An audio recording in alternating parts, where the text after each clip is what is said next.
சஜித் பிரேமதாசவாக இருந்தாலும் சரி, ரணில் விக்ரமசிங்கவாக இருந்தாலும் சரி, அல்ல மஹிந்த ராஜபக்ச எல்லாரும் ஒரே இனத்தை ஒரே ஒரு குட்டையிலே உள்ள மட்டைகளாகத்தான் இருக்கின்றார்கள். அவர்கள் இனவாதிகள் செயற்பாடுகள் தான் அவர்களின் பிரதான கொள்கையாக இருந்து வந்தது. பின்னர் தமிழ் அரசியல்வாதிகள் அவரை கைவிட்டு சென்று மீண்டும் சஜித் பிரேமதாசோடு இணைந்து கொண்டிருந்தார்கள்.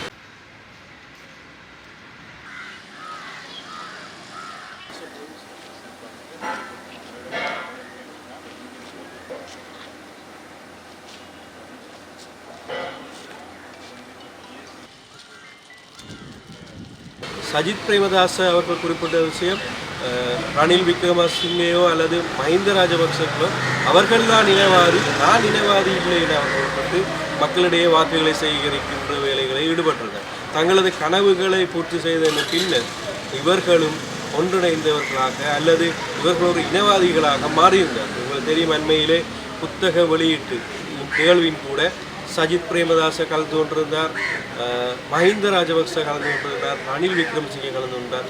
இவர்களோடு சேர்ந்த அந்த கூட்டு எதிர்க்கட்சியினர் என்று சொல்லக்கூடிய தரப்பினர், இனவாதிகள் எல்லாரும் ஒன்று சேர்ந்து இந்த போலியான முகத்திரைகளை அந்த இடத்திலே கிழிக்கப்பட்டிருந்தது. உங்களுக்கு தெரியும், சஜித் பிரேமதாச அவர்களின் கூட்டணியினர் குறிப்பிட்டிருந்தார், அவரது கட்சி சார்ந்தவர்கள் குறிப்பிட்டிருந்தார்கள்.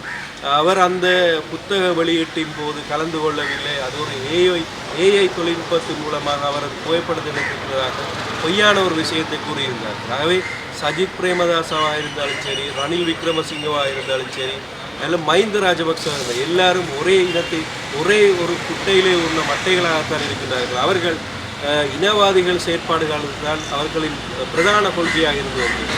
இந்த அரசாங்கம் ஆட்சி பெறுவதன் பின்னர் எந்த ஒரு தேர்தல் மேடையிலும் சரி, எந்த ஒரு சந்தர்ப்பத்திலுமே இனவாதத்தை நாங்கள் தக்கவிடவும் இல்லை.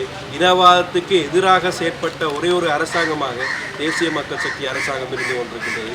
எங்களது கௌரவ ஜனாதிபதி அவர்கள் அனைத்து மேடைகளிலும் சரி, அனைத்து நிகழ்வுகளிலும் அவர் குறிப்பிடுகின்ற விடயம், இந்த நாட்டிலே இனவாதத்தை மீண்டும் நாங்கள் தலை தூக்க விட மாட்டோம், இனவாதத்துக்கு எதிராக நாங்கள் செயல்பட்டு கொண்டிருப்போம், இனவாதத்தை இந்த நாட்டிலே மீண்டும் உருவாக்கி அதற்கு ஊக்கமளிக்கின்ற அரசாங்கமாக இந்த தேசிய மக்கள் சக்தி அரசாங்கம் இரையாது என்று விடயத்தை அவரை அனைத்து பிரதேசங்களையும் அவர் கொடுக்கின்றார்.